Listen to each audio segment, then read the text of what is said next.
2026 നിയമസഭാ തെരഞ്ഞെടുപ്പിൽ കോൺഗ്രസ് തന്നെ അധികാരത്തിലെത്തുമെന്ന് ആദ്യഘട്ടത്തിൽ മാധ്യമങ്ങൾ മുറവിളി കൂട്ടിയപ്പോൾ പിന്നീട് പാർട്ടിക്കുള്ളിലെ പടലപ്പിണക്കങ്ങളും മുഖ്യമന്ത്രി സ്ഥാനാർത്ഥി ആരാകുമെന്ന ചോദ്യമുയർന്നപ്പോഴും ഇപ്പോൾ ഏറ്റവും ഒടുവിൽ KPCC അധ്യക്ഷ സ്ഥാനത്ത് നിന്ന് കെ സുധാകരനെ മാറ്റുന്നു.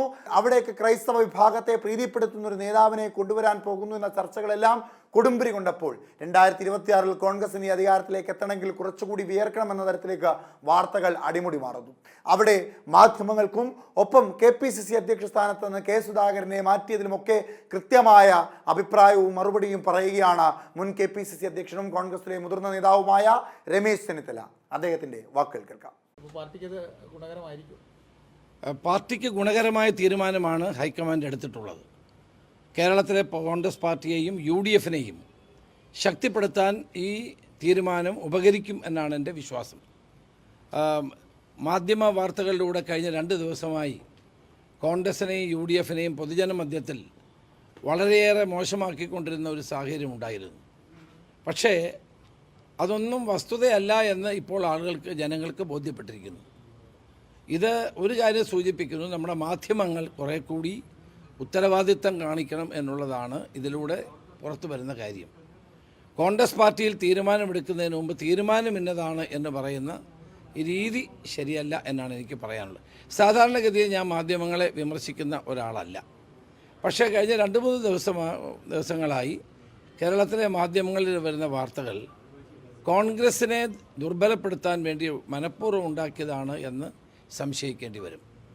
കോൺഗ്രസ് ഹൈക്കമാൻഡ് എല്ലാവരുമായി സംസാരിച്ച് എടുത്ത ഒരു തീരുമാനമാണ്. ഈ തീരുമാനത്തെ കേരളത്തിലെ കോൺഗ്രസ് പ്രവർത്തകർ സന്തോഷത്തോടെ സ്വാഗതം ചെയ്യും എന്നുള്ള ഉറപ്പെനിക്കുണ്ട്. ഇത് പാർട്ടിയെയും UDF-നെയും ശക്തിപ്പെടുത്തും. കേരളത്തിൽ അടുത്ത ഭരണം UDF-നാണ് എന്ന സൂചന നൽകുന്ന പുനഃസംഘടന തന്നെയാണ് ഇവിടെ ഉണ്ടായിട്ടുള്ളത്. അതുകൊണ്ട് എല്ലാ കോൺഗ്രസ് പ്രവർത്തകരും UDF പ്രവർത്തകരും ഒറ്റക്കെട്ടായി നിന്നുകൊണ്ട് ഈ പാർട്ടിയെ ശക്തിപ്പെടുത്താനും UDF-നെ വിജയത്തിലേക്ക് എത്തിക്കാനും ശ്രമിക്കും എന്ന കാര്യത്തിൽ എനിക്ക് 2 പക്ഷമില്ല. ഈ സോഷ്യൽ ബാലൻസിംഗ് കൂടെ പരിഗണിച്ചാണോ സണ്ണി തോമസ് KPCC പ്രസിഡന്റ് ആക്കിയത്? അല്ല, ഒരു പാർട്ടിയിലൊരു മാറ്റമുണ്ടാകുമ്പോൾ പാർട്ടിക്ക് ഗുണമെന്താണ്, പാർട്ടി പ്രവർത്തകർ എന്താണ് ആഗ്രഹിക്കുന്നത് എന്ന് മനസ്സിലാക്കിക്കൊണ്ട് എടുത്തിട്ടുള്ള ഒരു തീരുമാനമാണ്. ഈ തീരുമാനത്തെ കേരളത്തിലെ മുഴുവൻ പ്രവർത്തകന്മാരും സ്വാഗതം ചെയ്യും എന്ന് ഞങ്ങൾക്ക് ഉറപ്പുണ്ട്. പ്രതിപക്ഷ നേതാവ് തന്നെയാണ് പറഞ്ഞത് സോഷ്യൽ ബാലൻസിംഗ് കൂടെ പരിഗണിച്ചത്. സ്വാഭാവികമായും പ്രതിപക്ഷ നേതാവ് പറഞ്ഞത് ശരിയാണ്. കോൺഗ്രസ് എപ്പോഴും സോഷ്യൽ ബാലൻസ് കീപ്പപ്പ് ചെയ്യുന്ന ഒരു പാർട്ടിയാണ്, മറ്റു പാർട്ടികളിൽ നിന്ന് വ്യത്യസ്തമാണ്. അപ്പോൾ അതുകൊണ്ട് സോഷ്യൽ ബാലൻസ് കൂടി പരിഗണിച്ചുകൊണ്ടാണ്. പക്ഷെ അത് മാത്രമല്ല ഘടകം, അതൊരു ഘടകം മാത്രമാണ്. പരിചയസമ്പന്നത, പ്രവർത്തന രംഗത്തെ കഴിവ്, ഊർജ്ജസ്വലത, ഇതെല്ലാം കൂടി കണക്കിലെടുത്തുകൊണ്ട് പാർട്ടിയെ ഭാവിയിൽ നയിക്കാൻ കഴിവുള്ള പുതുരക്തവും പരിചയസമ്പന്നരും അടങ്ങുന്ന ഒരു ലിസ്റ്റാണ് ഇപ്പോൾ പുറത്ത് വന്നിരിക്കുന്നത്. അതിനകത്ത് ചെറുപ്പക്കാർക്ക് പ്രാതിനിധ്യമുണ്ട്, പരിചയസമ്പന്നർക്ക് പ്രാതിനിധ്യമുണ്ട്. അങ്ങനെ എല്ലാം കൂടി ചേരുന്ന നല്ല ഒരു ലിസ്റ്റാണ് ഇപ്പോൾ പുറത്ത് വന്നിരിക്കുന്നത്. സമ്പൂർണ്ണ പുനഃസംഘടനയിലേക്ക് ഉടൻ തന്നെ പോകുമോ? അല്ല, അത് പുതിയ പ്രസിഡൻറ്റും മറ്റ് വർക്കിംഗ് പ്രസിഡന്റുമാരും എല്ലാവരും കൂടി നേതൃത്വവുമായി ആലോചിച്ച് തീരുമാനിക്കേണ്ട കാര്യമാണ്.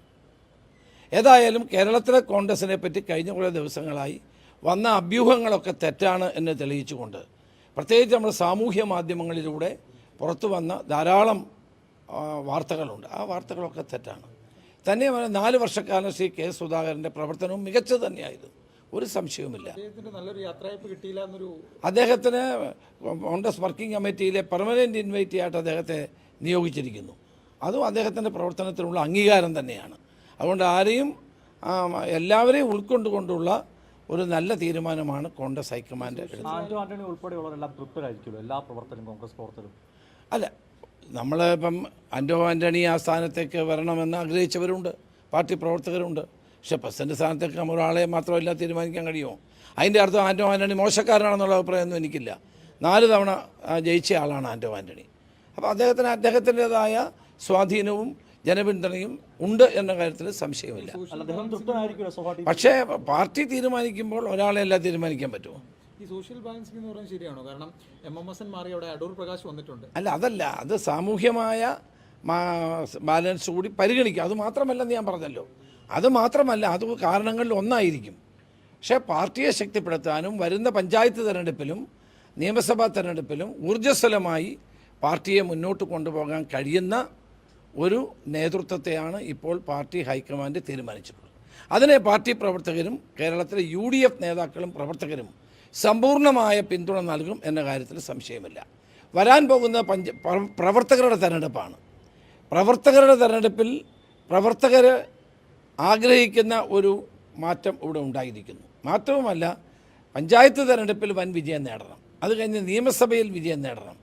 കേരളം ഒരു രാഷ്ട്രീയ മാറ്റത്തിന് തയ്യാറെടുത്ത് നിൽക്കുകയാണ്. ഇനിയൊരു പിണറായി വിജയൻ ഗവൺമെൻറ് ഉണ്ടായാൽ അത് സത്യനാശത്തിലേക്ക് പോകുമെന്ന് എല്ലാവർക്കും ബോധ്യമുണ്ട്. അപ്പോൾ കേരളത്തെ രക്ഷിക്കാൻ UDFനും കോൺഗ്രസിനും കഴിയണം എന്ന ആഗ്രഹം ജനങ്ങൾക്കുണ്ട്. ആ ആഗ്രഹം ഉയർത്തിപ്പിടിച്ചുകൊണ്ടുള്ള ഒരു തീരുമാനമാണ് ഇപ്പോൾ ഉണ്ടായിരിക്കുന്നത്. പ്രവർത്തകർ മാറ്റം ആഗ്രഹിച്ചു അങ്ങയുടെ വാക്കുകളിൽ നിന്ന് തന്നെ.